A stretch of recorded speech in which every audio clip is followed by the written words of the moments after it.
자, 우리 모두에게 주시는 말씀 같이 보도록 하겠습니다. 디도서 2장 1절에서 14절까지예요. 디도서 2장 1절에서 14절까지 말씀 같이 읽어보겠습니다. 시작. 오직 너는 바른 교훈에 합당한 것을 말하여 늙은 남자로는 절제하며 경건하며 신중하며 믿음과 사랑과 인내함에 온전하게 하고 늙은 여자로는 이와 같이 행실이 거룩하며 모함하지 말며 많은 술의 종이 되지 아니하며 선한 것을 가르치는 자들이 되고 그들로 젊은 여자들을 교훈하되 그 남편과 자녀를 사랑하며 신중하며 순전하며 집안일을 하며 선하며 자기 남편에게 복종하게 하라. 이는 하나님의 말씀이 비방을 받지 않게 하려 함이라. 너는 이와 같이 젊은 남자들을 신중하도록 권면하되 범사에 내 자신이 선한 일에 본을 보이며 교훈에 부패하지 아니함과 단정함과 책망할 것이 없는 바른 말을 하게 하라. 이는 대적하는 자로 하여금 부끄러워 우리를 악하다 할 것이 없게 하려 함이라. 종들은 자기 상전들에게 범사에 순종하여 기쁘게 하고 거슬러 말하지 말며 훔치지 말고 오히려 모든 참된 신실성을 나타내게 하라. 이는 범사에 우리 구주 하나님의 교훈을 빛나게 하려 함이라. 모든 사람에게 구원을 주시는 하나님의 은혜가 나타나 우리를 양육하시되 경건하지 않은 것과 이 세상 정욕을 다 버리고 신중함과 의로움과 경건함으로 이 세상에 살고 복스러운 소망과 우리의 크신 하나님 구주 예수 그리스도의 영광이 나타나심을 기다리게 하셨으니 그가 우리를 대신하여 자신을 주심은 모든 불법에서 우리를 속량하시고 우리를 깨끗하게 하사 선한 일을 열심히 하는 자기 백성이 되게 하려 하심이라. 아멘. 네, 먼저 11절에 보시면 모든 사람에게 구원을 주시는 하나님의 은혜라 이런 말이 나와요. 그런데 성경은 일관되게 하나님이 택하신 사람들이 있다는 것을 가르치고 있습니다. 그런데 여기에 보면은 모든 사람에게 구원을 주시는 하나님의 은혜라는 말이 나오거든요. 그러면 택하신 사람에게 구원을 주신다는 것과 이 말은 어떻게 일치가 되는 것일까? 그런데 성경은 구원을 말할 때 일부에 대해서만 말하는 것이 아니라 항상 모든 사람이라는 표현을 쓰거든요. 근데 로마서 11장에 보게 되면 모든 사람에 대한 정의를 이렇게 얘기해 주고 있어요. 하나님이 택하신 이방인의 충만한 수 더하기 하나님이 택하신 온 이스라엘. 그래서 모든 사람 이렇게 이제 소개를 합니다. 그러니까 하나님은 이 택하신 하나님의 백성을 사방에서 부르세요. 열방에서 부르시고 또 한 사람의 예외도 없이 이제 모두 구원하신다. 그런 의미에서 모든 구원, 모든 사람에 대한 구원 이런 말을 사용을 하는 거예요. 자, 그런데 오늘 말씀에 보니까 그런 하나님의 구원을 이제 실행해 가시는 방식을 11절에 하나님의 은혜가 나타나 우리를 양육하신다. 이런 말을 하고 있어요. 그냥 구원에 이른다, 구원을 주신다. 그러고 끝이 아니고 구원을 주시는 하나님의 은혜가 나타나서 우리를 양육하신다. 양육이라는 말은 이제 트레이닝을 하신다. 이런 말을 하신 거예요.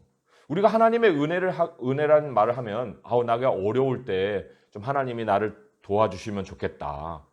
그리고 이제 그 도움의 방편으로 생각하기가 쉬워요.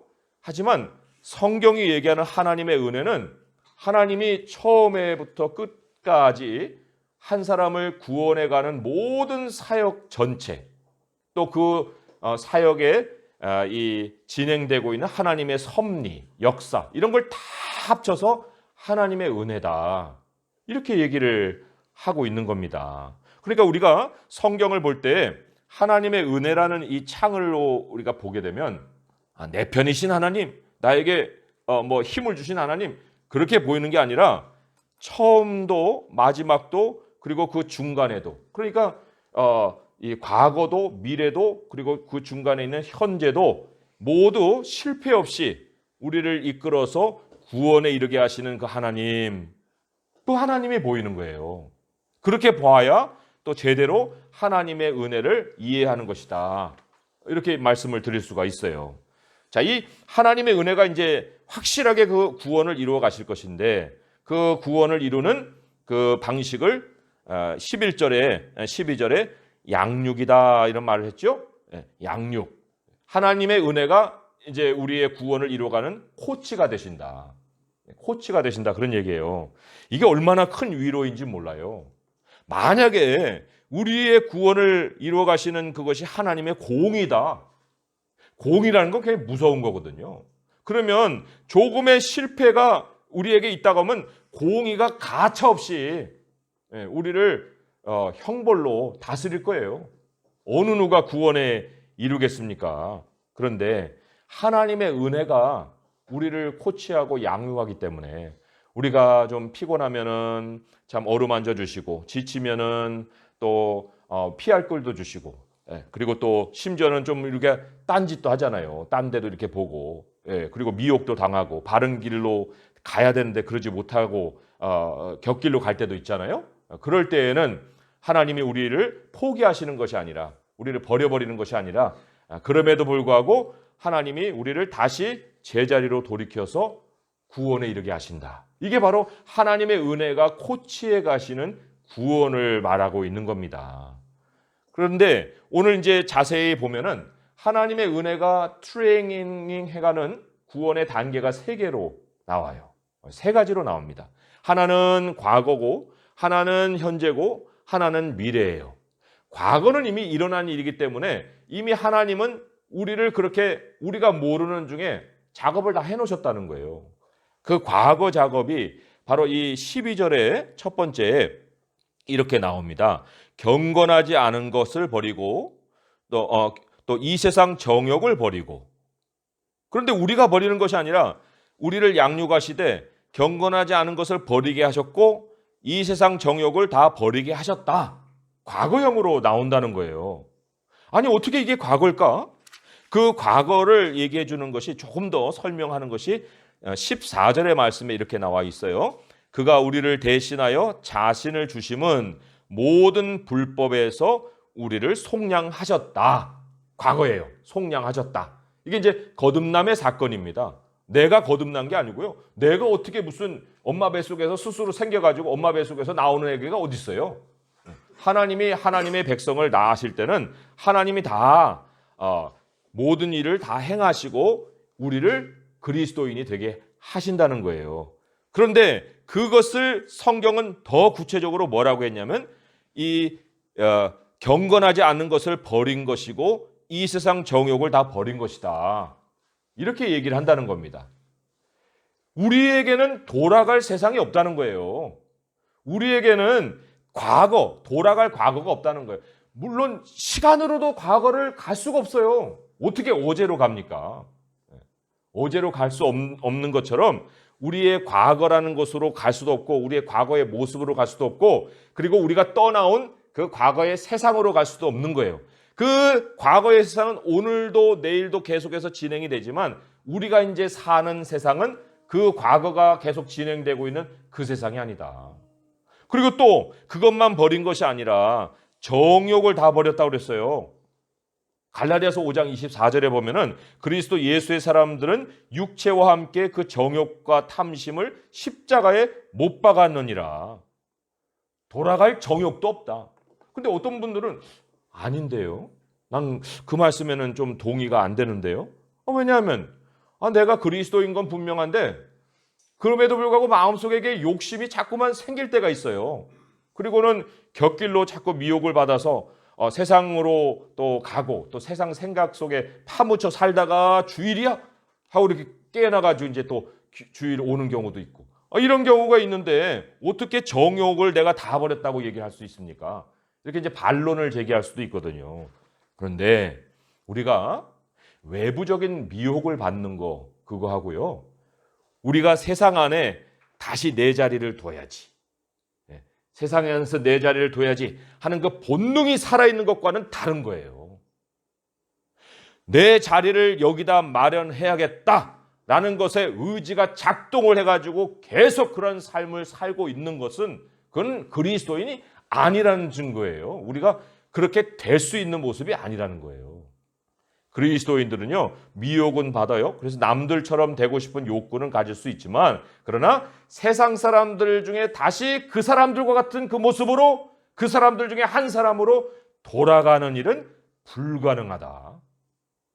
그래서 하나님이 과거에 이 트레이닝을 우리에게 해주셨을 뿐만 아니라, 그래서 두 번째 단계로 옮겨가게 하시는 거예요. 그리스도인들은 반드시 이 두 번째 단계로 옮겨갑니다.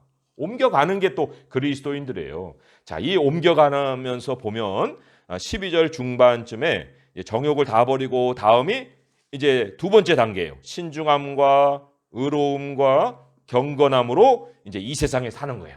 정욕을 가지고 사는 게 아니라 신중함과 의로움과 경건함으로 이제 이 세상에서 산다. 이게 이제 현재형이에요. 현재형.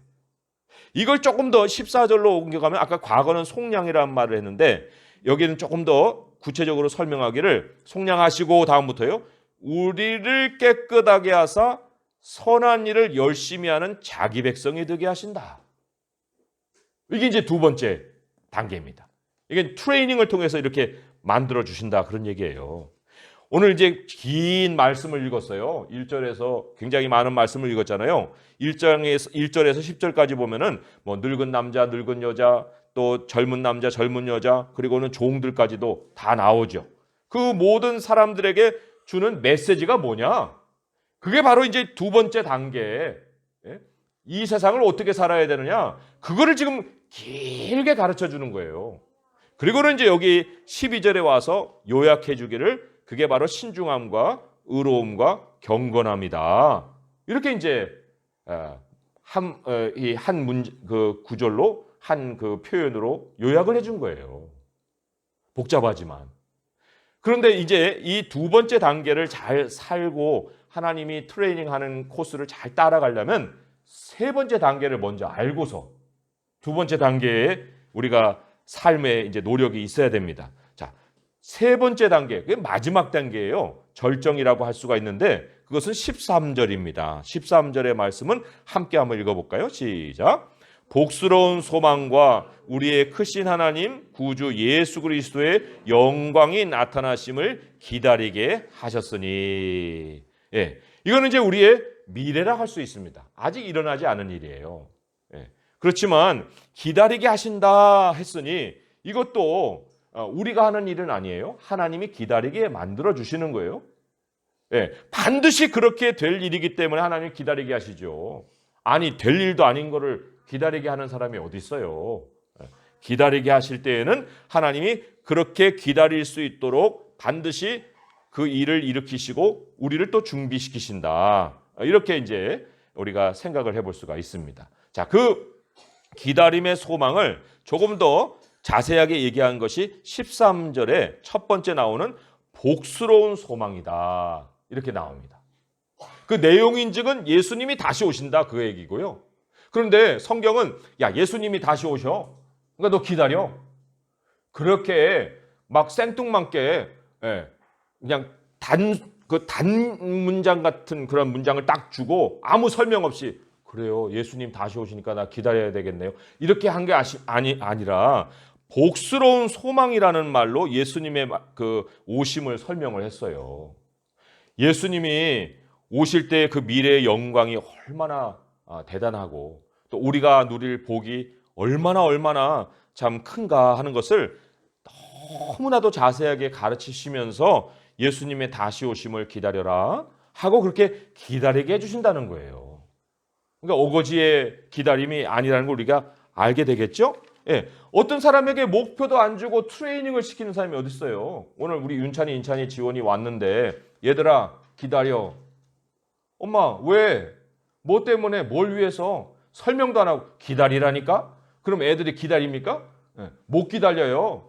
이유를 알아야 되고 왜 기다려야 되는지 알아야 되고 언제까지 기다려야 되는지 다 알아야만 그 기다림이 의미가 있게 되는 거예요. 그래서 하나님께서 이 우리에게 복스러운 소망을 이루게 하시려고 매일같이 우리에게 주시는 것이 약속입니다. 약속의 말씀으로 우리를 소망을 주시는 거예요. 천국에 가면은 소망이 없어질까요? 믿음, 소망, 사랑은 항상 있을 것이다 그랬어요. 천국에서 사는 것도 하나님이 우리를 소망으로 살게 하신다. 그런 얘기입니다. 그러니까 소망은 되게 중요한 건데 이 땅에서 가장 중요한 소망은 우리가 다음 세상으로 갈 길이 있다는 거예요. 예수님이 우리에게 그것을 약속해 주시고 다시 오신다. 그런 말씀을 하셨습니다. 이제 이 복스러운 소망이 있기 때문에 두 번째 현재에서 우리가 트레이닝을 받되 아주 의미 있게 받을 수 있는 거예요. 그래, 맞아. 복스러운 소망을 하나님이 나에게 주셨어. 그러니까 내가 현재 과거로 돌아가서 안 되지. 그 나라를 향해 가야겠지. 그러면서 나타나는 것이 아까 말씀드린 바 신중함과 의로움과 경건함이다. 이렇게 얘기했어요. 잘 설명을 들어보세요. 그냥 읽으면 이게 순서도 잘 생각도 안 나고 뭐였지? 첫 번째가 의로움이었는가? 경건함이었는가? 아니 생각도 안 나네. 이렇게 할 것이 아니고 세 가지 신중함, 의로움, 경건함 이렇게 단계적으로 하나님이 훈련을 시키신다. 이거를 이제 꼭 기억하시고 한번 설명을 들어보시기를 바랍니다. 이 신중함이라는 말은요, 이 다른 뜻이 아니라 self control이라는 뜻이에요. self control. 자기를 통제해 간다. 그런 얘기죠. 자기를 통제해 간다. 자기를 통제해 간다는 것이 도대체 무슨 의미일까요? 내가 나를 어떻게 통제를 한다는 거예요? 사실 사람이 자기를 통제할 사람이 없어요. 뭐 감정이 우리가 계속 다스리고 있다가도 그냥 나도 모르게 막 이게 폭발할 때가 있잖아요. 그런 것을 우리가 생각해 보면은 야, 내가 나를 통제하는 것이 이게 쉬운 일이 아니구나 하는 걸 이제 알게 될 거예요. 근데 성경이 얘기하는 이 신중함이라는 것은 내가 나를 통제해 간다 그러는 것이 아니라 이제 내 삶의 주인은 주님이시다. 그거를 깨닫는 게 바로 신중해지는 거예요. 우리 안에 나만 살고 있으면 내 멋대로 행동해도 되죠. 그런데 내가 나 혼자 사는 것이 아니고 주님이 나와 함께 하신다고 할 때 내가 자제하게 되는 거예요. 그래서도 이것이 어떤 우리의 행동을 제어하는, 우리의 행동을 막 묶는 어떤 그런 기계적인 행동을 만들어내는 훈련이 아니라 내 안에서 늘 주님이 계시다는 생각을 일깨워가게 하시는 거, 그런 훈련을 하나님이 시키신다는 겁니다. 내가 나의 분노를 표출할 때마다, 내가 어떤 것들을 내 마음에 정말 안 든다고 해서 그냥 그 못마땅한 비판과 비난을 내세울 때마다 주님이 우리에게 깨닫게 해주세요. 뭐를 깨닫게 해줘요? 야, 너는 너 인생이 아니잖아. 내가 너와 함께 하잖아. 너 왜 그랬어? 그러지 마라. 하고 계속해서 우리를 트레이닝 시켜 가시는 거. 그게 바로 신중함이다. 이런 거예요. 자, 이 신중함이 이제 생기게 되면은 그 다음으로는 이제 의로움이 생깁니다. 이 의로움이라는 것은 관계가 변한다 이런 뜻이에요. 왜냐하면 성경에서 말하는 의라는 것은 연결의 개념이거든요. 죄는 다 끊어지는 거예요. 관계가 끊어져요. 그래서 분리되고 깨지고 그런 것이 죄입니다. 근데 하나님이 죄를 사해 주시면 사람이 연결돼요. 사랑하게 되고 이해하게 되고 그렇게 되는 거예요. 그걸 성경은 의다 이렇게 얘기하죠. 자, 신중함이라는 것은 내 스스로를 통제하는 것일 뿐만 아니라 주님이 내 인생의 주인이시다라는 걸 아는 거라고 그랬잖아요. 그러면 내가 신중해지면 신중해질수록 신중해진 만큼의 그 영역이 누구에게로 가느냐면 다른 사람에게로 가는 거예요. 마지막 때에 고통할 때가 오는데 그때에는 사람이 자기를 사랑하고 돈을 사랑하고 이랬거든요. 그러니까 세상은 점점점 다 자기 중심으로 변해가고 있는 중에 우리 그리스도인들을 하나님이 트레이닝 시키시는데 야, 너 아니야. 그렇게 되는 거 아니야. 그리고 우리를 주님 안에서 살아가게 하실 때 이제 그때서야 비로소 우리 안에 연결이 생기는 거예요. 하나님과 더 연결되고 또 우리의 형제들과 연결되고 그리고 또 우리의 사랑하는 사람들과 연결되는 의로움을 가지게 된다. 이 연결된다는 것이 사실 뭐 말로만 연결이 아니잖아요. 집사님 사랑합니다. 장로님 사랑합니다. 뭐 사랑한다는 말은 좋긴 하겠는데 그런데 성경은 뭐라고 얘기하냐면 바른 교훈에 합당한 것을 전해주어라. 이렇게 얘기했거든요. 그러니까 어떻게 연결될 수 있느냐? 이것도 우리가 분명하게 알고서 살아가는 것이 바로 그것이 진실로 의로워지는 모습이다. 그런 얘기입니다. 여기에 1장에는요. 거짓 교사들에 대한 고발을 하고 있거든요.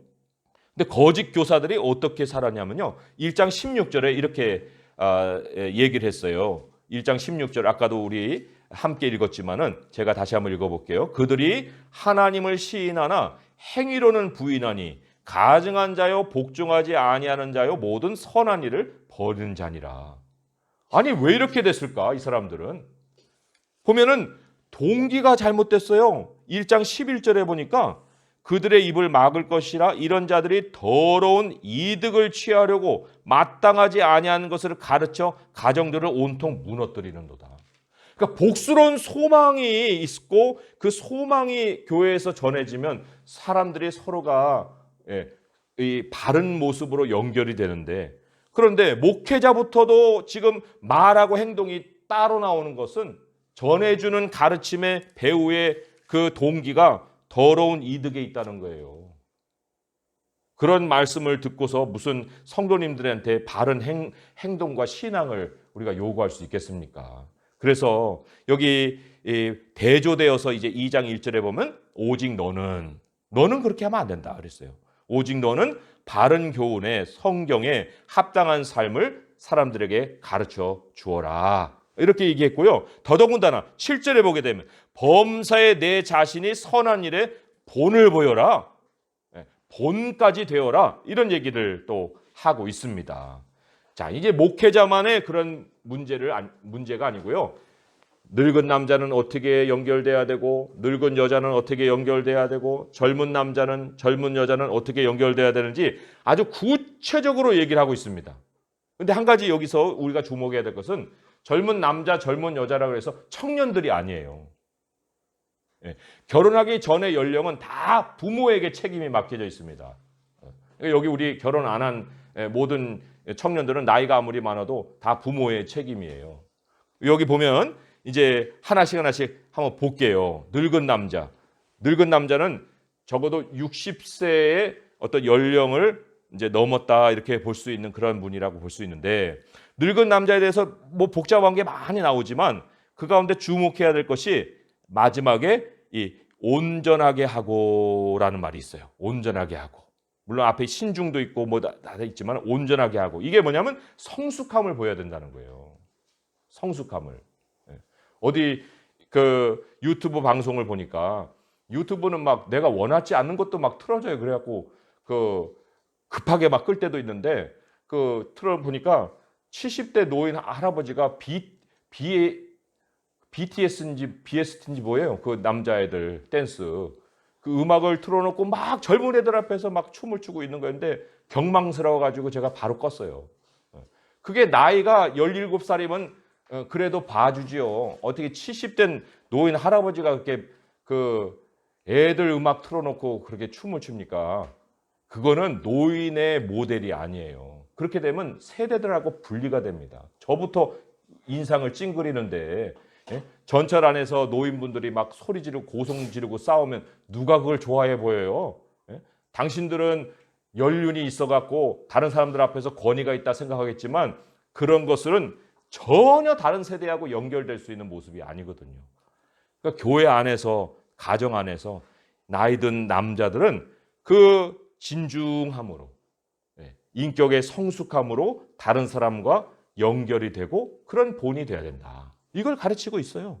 또 늙은 여자에 대해서는 3절에 보니까 3절 4절에 보니까 젊은 여자들에게 교훈을 하는 모습으로 연결이 되어 있어요. 젊은 여자들에게. 참 이 성경을 보면서 제가 하나 더 깊이 깨달은 것은 젊은 남자들에 대한 본은 목회자가 보여줘야 되고 젊은 여자들에 대한 본은 늙은 여자들이 보여줘야 되더라고요. 그러니까 목회자는 이 당시에는 다 남자고 오늘날 이제 남자가 대부분인데 남자에게 젊은 여자들을 맡기지 않으신다는 거예요.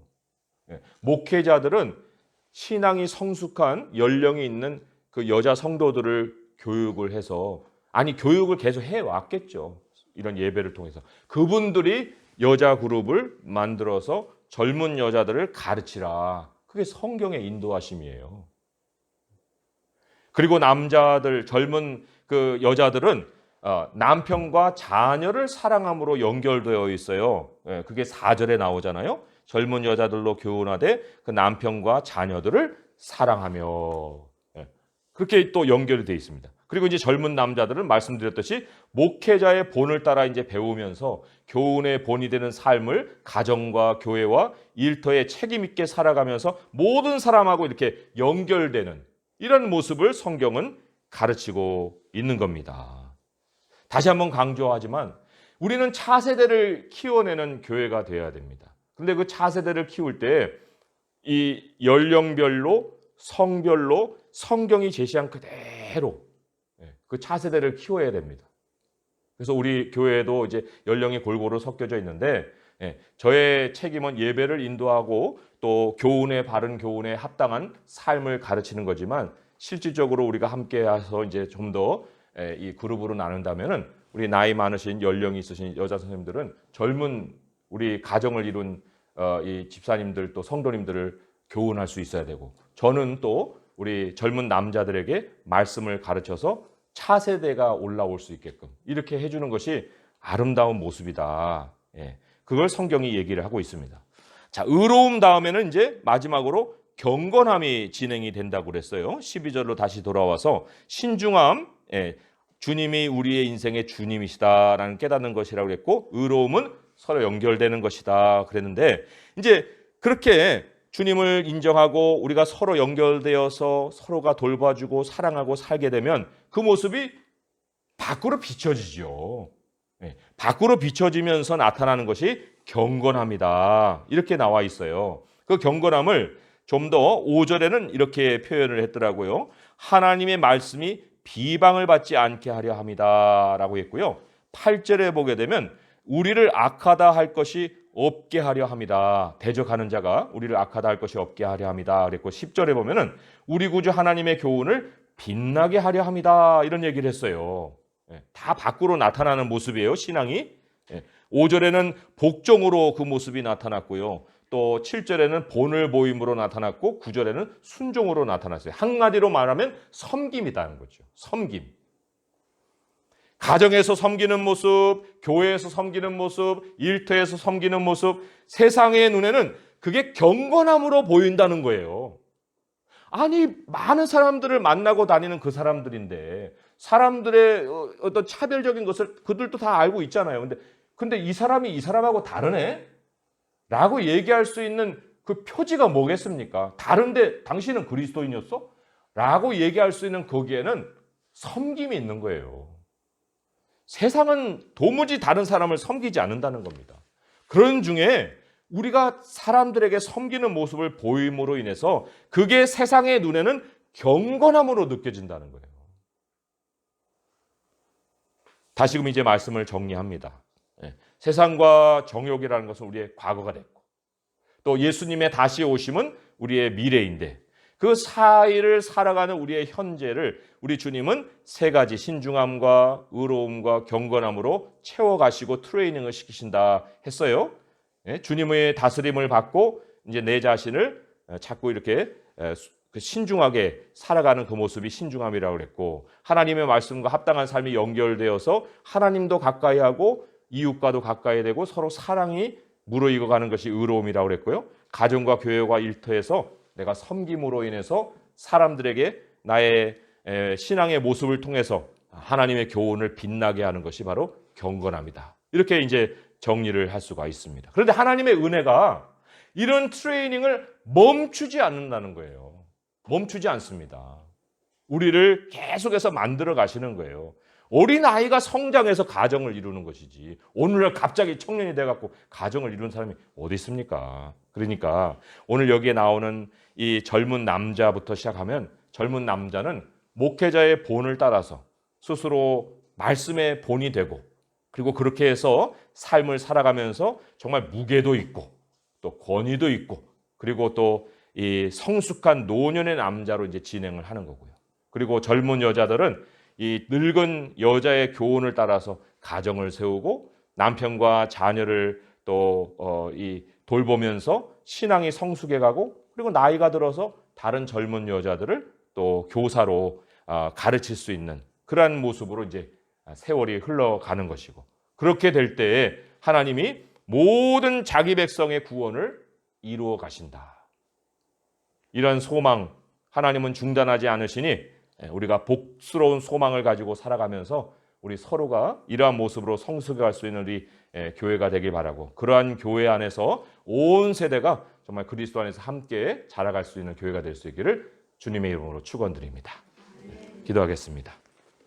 하나님 아버지, 세상 밖에 나가서는 참 요즘은 너무나도 많은 가정이 깨어지고 사람들과 분쟁이 많아지고 또 갈등 속에 폭력이 점차 늘어나는 그러한 소식들이 가득 차 있습니다. 하나님, 어디에 가서야 우리가 정말 사람이 사람다운 모습을 볼 수 있나이까? 주님, 우리 교회 안에 하나님이 세월을 따라서 또 성별을 따라서 어떻게 사람이 정말 변해갈 수 있으며 또 성숙해 갈 수 있는지를 가르쳐 주셨습니다. 하나님, 우리의 과거가 이제 해결되었습니다. 예수님이 우리를 만나 주심으로 인하여서 우리는 다시는 세상으로 돌아가지 않습니다. 하나님, 우리를 신중하게 하시고 우리로 더 연결되게 하시고 우리로 더 주님의 교훈을 빛내는 경건이 있게 하사 더 섬김으로 주님을 나타내는 삶을 살게 하여 주옵소서. 복스러운 소망 되신 예수님이 다시 오십니다. 그 나라의 영광을 우리가 더 소망하오니 이 땅에서 그날에 이르기까지 우리 주님의 트레이닝을 잘 받아서 변화되는 우리가 되게 하시고 다른 사람들에게 축복이 되는 저희가 되게 하여 주옵소서. 예수님의 이름으로 감사하며 기도합니다. 아멘.